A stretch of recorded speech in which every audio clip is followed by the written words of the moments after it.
and welcome back to Vinyl Friday, where I go through my records like a big nerd and talk about why I love them. Usually, but not this week. This week is a wildcard week. Last month, during wildcard week, we worked our way through Paul McCartney's 10 rowdiest vocals. And it was a rollicking adventure. Mr. Lennon can also hold his own in a scream-off, though. So this week, we will be turning the spotlight on him. This is a definitive ranking of John Lennon's 10 rowdiest vocal performances in his capacity as a Beatle. In 10th place, I have chosen She Loves You. She loves you, yeah, yeah, yeah. On the day that the band was due to lay down tracks for She Loves You, a small gaggle of fans broke into the studio and all hell broke loose. The Beatles sought refuge on the studio floor while EMI studio staff did their best to corral the feral fans, which I'm sure was above their pay grade.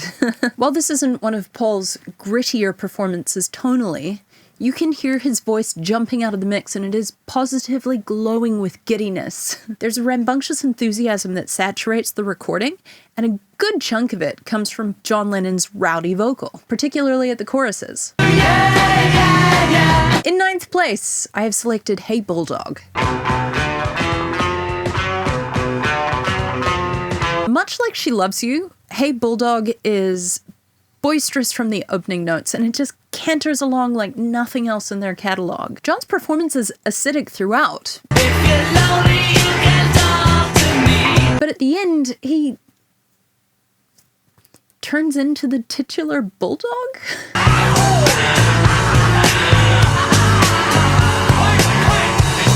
Quiet, boy, quiet. Okay, if that's not rowdy, I don't know what is. 8th place. As we can hear on that last track, and with many to come on this list, John Lennon was putting his vocal cords through their paces in 1968, and this song is no exception. What I like about this song, that we're about to talk about, is that John is using his distortion in service of unbridled joy. The song is Everybody's Got Something to Hide Except for Me and My Monkey, and it is bananas.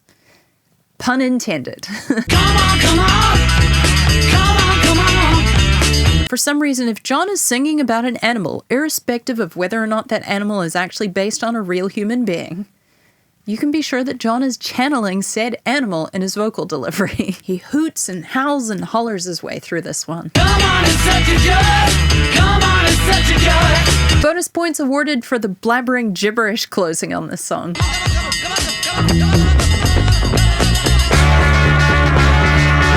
It's feeding time at the zoo and John Lennon is presiding. Let's move on. In 7th place, this one is not as joyous as the last one. In fact, it's very much the opposite. This is the first studio recording that the band made after the death of their manager, Brian Epstein. He died on August 27th of 1967, and recording sessions for this song, I Am the Walrus, began on September 5th. Although I've never seen it confirmed anywhere, I feel in my bones that John Lennon used the vocal booth therapeutically on this track, because there is a catharsis to his performance that smacks of Plastic Ono Band. Well, well, well. Oh, well. He spits his lyrics furiously through these verbose verses in a way that just leaves you stunned as a listener. And this is not my favorite Beatles lyric by a country mile, but you cannot deny the power of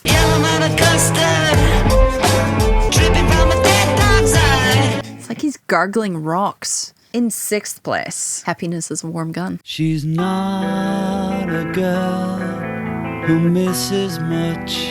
Gravel is used to great effect on this track, along with basically everything else in John Lennon's vocal toolkit. The song begins hushed. But we are in short order swept up by the awesome force of distorted guitar. His voice joins and soon matches that energy, rapidly rising to a frenzy. Mother Superior jumps the gun, which is the perfect setup for the song's denouement. Happiness is a warm gun. Well done, John Lennon. In 5th place, Don't Let Me Down.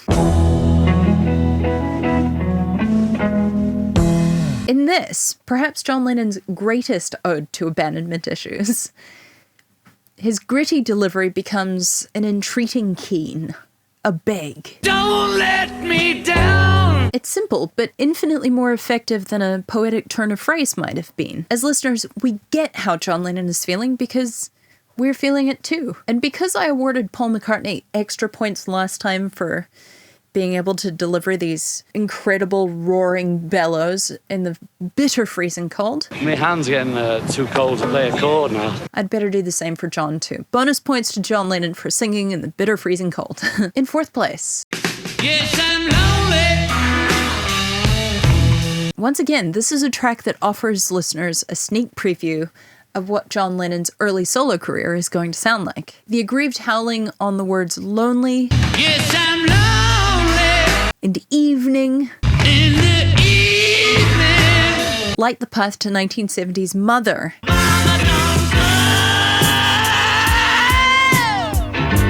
And like track 5 on this list, render the lyrics almost irrelevant. In third place, Revolution, the single, not the 1 or the 9. One thing I've really enjoyed about ranking both John's and Paul's screams is that it's underscored a fundamental difference between them. Paul can draw forth an impressive performance when the music calls for it, and John feels like he's using the screams to process his emotions. Just a quick aside to let you know how much restraint it has taken to not name this little mini-series The Bellowship of the Sings. A lot. In any case, Revolution sounds to me like John working through a sort of existential exhaustion, both personally and on a more global level. His distorted cries bookend the song, but while the beginning of the song sounds kind of like an electrifying whoop, the end is delivered more like a resignation. All right, all right. All right, all right. It's I'm So Tired, dialed to 11. In second place, I Want You / She's So Heavy. There's not a lot of shrieking on this track, so boy does he make it count. I Want You, She's So Heavy features John Lennon's almightiest yob. To me, this is undisputable fact. Yeah!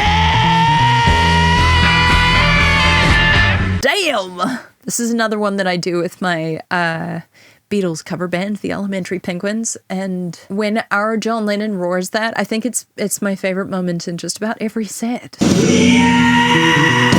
And finally, first place, from the end to the beginning. The four guys, giddy youths on the baby side of their 20s, are nearing the end of a punishing 13-hour workday. Not only that, our protagonist has a head cold. He knows he's only got one take left in him, so he squares his shoulders, clears his throat, and does this. Well, shake it up, baby, now. Shake it up, baby. Twist and shout. You can hear that I'm just some frantic guy, doing his best. What other song could have taken the first place spot? It's about the nearest they could get to knowing what we sounded like before we became the clever Beatles. I don't think any other song could have, but if you think otherwise, please feel free to tell me in the comments. I would love to see everybody else's rankings. So there you go. I hope you've enjoyed this very mini series, a duology if you will.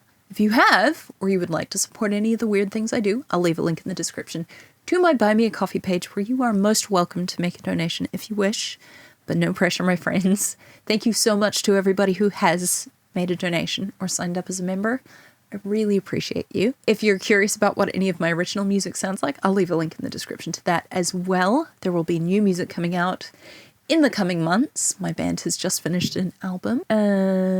Otherwise, thanks for hanging out with me. I'll see you here next week. Have a great weekend!